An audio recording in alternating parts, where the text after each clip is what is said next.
Hey guys, Chase here for GearHeadTour. Today I'm going to tell you a little bit about my 1993 Corvette and what we've got in store for it, and we're getting started right now.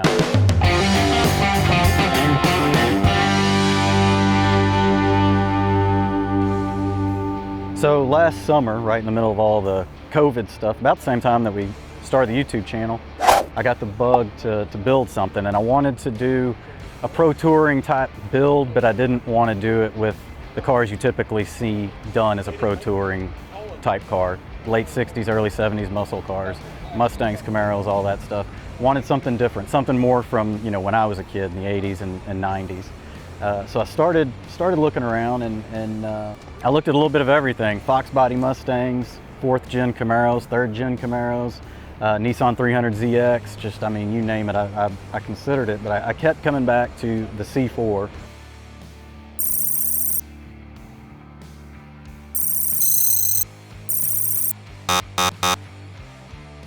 And the more I looked into them, the more I became convinced that they were just an underappreciated performance platform. So I got to looking into the C4, shopping around.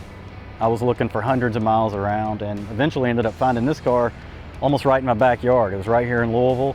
The guy I bought it from, he's in his 70s. Him and his wife bought it brand new. They were in their 40s.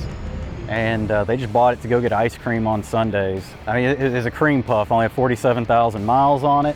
It's really, the way it's optioned out, this car, it's really more of a pro touring car. They didn't opt for any of the performance options, which is fine because we're going to fix all of that. It just has the standard brakes. It has the standard suspension on it, not the Z51 package or anything like that, but they checked all of the luxury boxes, you know, more or less. So it's really spec'd out more like a pro touring car, but it's got the 2nd gen LT1, 300 horsepower. It's got the automatic transmission, which I was really looking for a 6-speed, but that's all right because all that's coming out anyway before it's going to be done with. The rear end has got a crazy like 290 gear ratio in it, so pretty tall. We definitely need to get some shorter gears in there.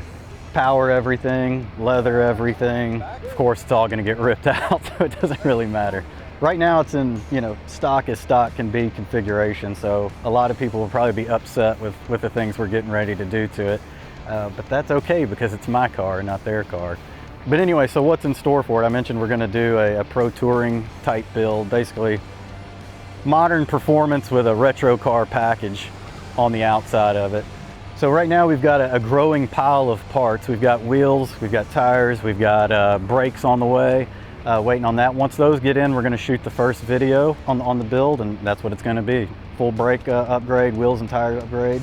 And from there we'll start working into suspension, chassis, and then we'll get into drivetrain and everything else. Literally starting at the ground and working our way up.